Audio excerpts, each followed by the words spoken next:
Sofia caminha em direção à escola onde estuda para fazer o pré-vestibular comunitário. Ao chegar, percebe um aviso ao lado da porta da sala.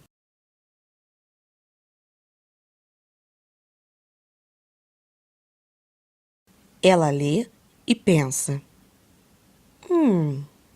se foram eles que escreveram, né? É porque tá certo.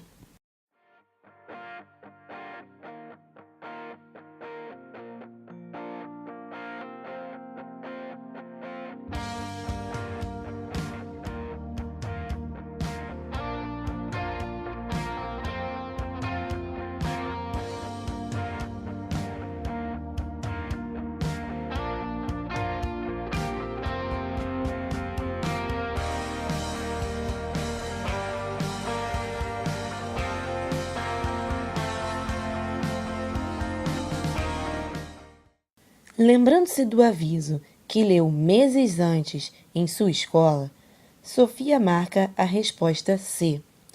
No entanto, ao ler o gabarito, surpreende-se com a resposta correta, que não é a opção C, mas sim a D.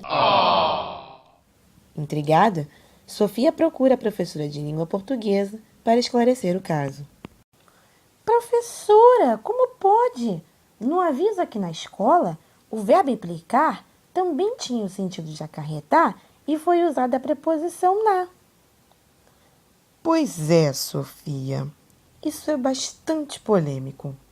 O caso é que em exames como o Enem, eles te cobram o domínio da norma padrão. Norma quem? Norma padrão. Aqui é baseada na gramática normativa. Gramática normativa? Peraí, existe mais de uma gramática? Claro, Sofia. Existem muitos conceitos de gramática e a normativa é a que ensinamos nas escolas. Não sei para que mais de uma gramática e nem para que essa tal normativa. Eu não falo nada que ela manda falar. Tá aí.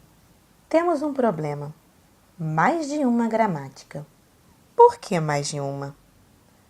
Bem, temos mais de um conceito de gramática porque temos mais de uma pessoa pensando de mais de um jeito. É assim, temos duas grandes ideias de gramática, que vocês podem ver nesse quadro aqui. Então, pessoal, essas duas gramáticas são a gramática normativa e a gramática internalizada. A gramática normativa nos dita regras. Ela nos diz como temos que escrever e falar. Como nesse exemplo, em que o nos aparece após o verbo. Acontece que nós, falantes, não seguimos essa regra, né? A gente põe antes, nos referimos, nos queixamos. A gramática internalizada é composta de regras que existem na nossa mente desde que a gente nasce. Não são regras confeccionadas pelo homem, mas regras naturais e tão internalizadas que a gente nem percebe que elas são regras. Como nesse exemplo aí, ó, onde existe ao fundo árvores. A normativa diz que o verbo deve concordar com o sujeito. Daí tinha que ser onde existem ao fundo árvores. Mas na nossa mente tem uma outra regra que diz que o verbo fica impessoal quando o sujeito é posposto e está subordinado a ele. Para a gramática normativa, a língua falada deve refletir a escrita, ou seja, temos que falar e escrever seguindo a norma padrão. Para a gramática internalizada, tanto a fala como a escrita seguem a gramática interna do falante, desde que em situações informais, é claro. Até porque todos sabemos que contextos formais exigem o domínio da norma padrão, certo?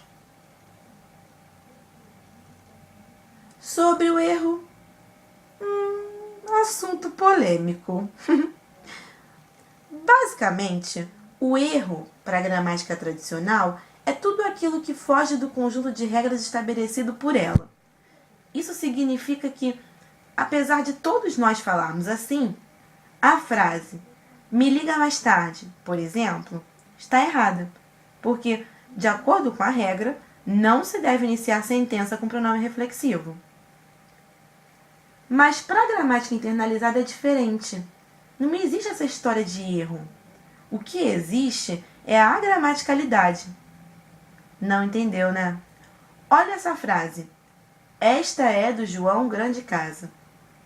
Ela não existe. Ninguém fala assim. E você nunca vai ouvir ninguém falando assim. Por quê? Porque toda frase que existe é gerada por uma série de regras, as tais regras internalizadas. Não existe nenhum conjunto de regras que vai gerar essa frase.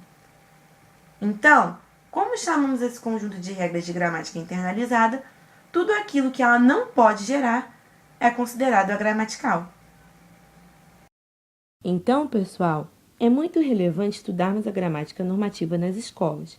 Afinal, todos necessitamos dominar a norma padrão para situações de formalidade. Mas e nossa fala cotidiana? E nossa gramática interna? Por que ignorá-la? Por que não estudá-la também? E a variação linguística, onde é que fica? Se você gostou e quer saber mais sobre o assunto, busque textos dos professores Marcos Banho, Círio Pocente, Luiz Carlos Travaglia e Carlos Alberto Faraco. Ah, não esqueça de curtir nossa página do Facebook e de se inscrever no nosso canal, hein? E qualquer dúvida, é só escrever pra gente. Até o próximo programa!